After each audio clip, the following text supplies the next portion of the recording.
Praise the Lord everyone. सबको जय मसीह की। आइए हम सब उस पवित्र वचन को पढ़ते हैं जो वचन हमें परमेश्वर के दास अपोस्टल अंकुर योसेफ निरूला जी द्वारा और परमेश्वर की दासी पास्टर सोनिया यूसुफ निरूला जी द्वारा दिया जाता है।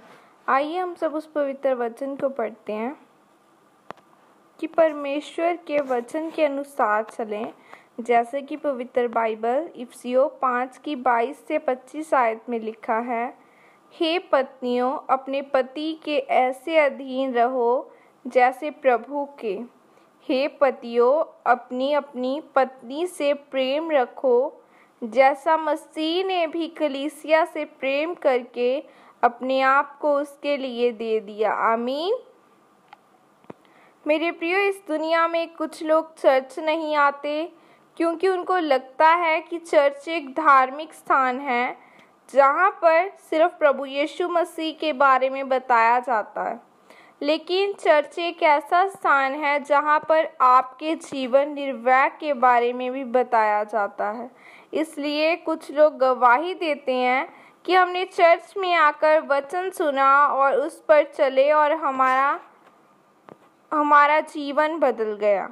मेरे प्रियो, परमेश्वर का वचन कहता है कि जिसने स्त्री से विवाह किया यहोवा का अनुग्रह उस पर हुआ, लेकिन जब एक हीरा कोयले की खदान में से निकाला जाता है तो वह पत्थर की तरह दिखता है।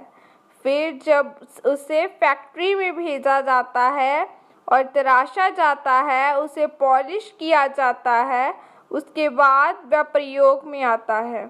इसी तरह से जब आपकी शादी होती है तो आपको कच्चा हीरा दिया जाता है।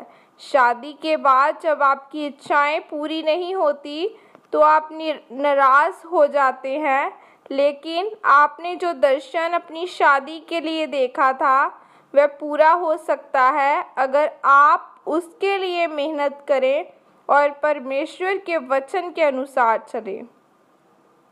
परमेश्वर का वचन कहता है कि हे नारी, अपने पिता के घर को भूलकर अपने पति के घर को याद रख, तब राजा तेरा पति तेरे रूप की चाह करेगा।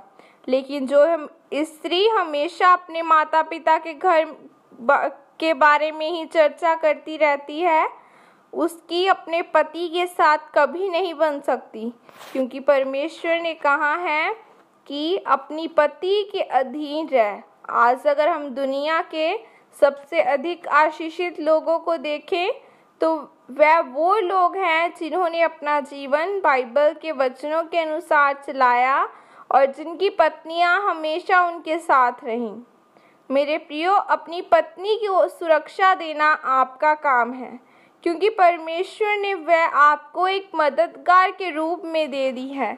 जब परमेश्वर ने देखा कि आदम अकेला काम कर रहा है और उसका कोई भी सहायक नहीं है, तो परमेश्वर ने आदम की पसली निकालकर औरत को बनाया।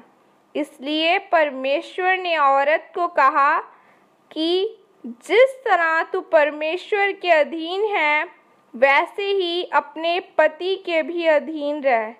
जब आप दूसरे लोगों को बताते हैं कि मेरा पति नशा करता है और मारपीट करता है, तो आप अपने पति को नंगा कर रहे हैं। और आप अपने पति को नंगा करने का मतलब है अपने सर को नंगा करना। उसी तरह जब एक पति लोगों के सामने अपनी पत्नी की बुराई करता है तो वह अपने शरीर को नंगा कर रहा है, क्योंकि उसकी पत्नी का शरीर उसका अपना शरीर है। इसलिए मेरे प्रियो, शैतान से अपने जीवन को बचाकर रखें।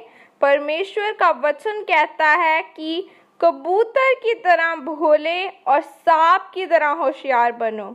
अपने जीवन को प्रार्थना और वचनों में चलने से मजबूत बनाओ और सुरक्षित रहकर एक आशीषित जीवन जिए। आमीन। यह अंगीकार आपके द्वारा किया जाए। सर्वशक्तिमान परमेश्वर, इस वचन के लिए पिता, मैं आपका धन्यवाद करती हूँ। परमेश्वर, मैं अंगीकार करती हूँ कि मैं अपने जीवन को आपके वचनों के अनुसार चलाऊंगी और आपकी सिद्ध इच्छा में बनी रहूंगी। प्रभु यीशु मसीह के सामर्थ्य नाम में मांगती हूँ। आमीन। परमेश्वर आप सबको आशीषित करे। आपके हस्बैंड और वाइफ के रिश्ते को जैसा वचन कहता है वैसे चलाएं। परमेश्वर आपकी मैरिज लाइफ को ब्लेस करे, आशीषित करे। जैसे परमेश्वर का वचन कहता है वैसे चले तो आप ब्लेस्ड और ब्यूटीफुल जीवन को व्यतीत कर सकेंगे। और परमेश्वर आपके रिश्तों को ब्लेस करे, आपके फाइनेंस को ब्लेस करे। मैं आप सबको परमेश्वर के हाथों में सौंपती हूँ। और जिनकी अभी मैरिड नहीं हुई है, परमेश्वर के हाथों में आपको सौंपती हूँ कि परमेश्वर ने जिस पसली को आपके लिए रखा है, जो आपकी मददगार परमेश्वर ने बनाई है, जब बनाया है आपको बेस्ट मिले। और जिसके थोड़ा वेट करना पड़ता है लेकिन the best is coming next. मेरा विश्वास है कि जो परमेश्वर ने आपको देना है वो आपके लिए बेस्ट ही रखा होगा। सो खुदा आपके रिश्तों को आपको ब्लेस करे, आपके घरानों को ब्लेस करे। आप सबको परमेश्वर के हाथों में सौंपती हूँ। प्रभु यीशु मसीह के सामर्थ्य नाम में मांगती हूँ, आमीन। सबको जय मसीह की। God bless you all. परमेश्वर आप सबको आशीषित करे।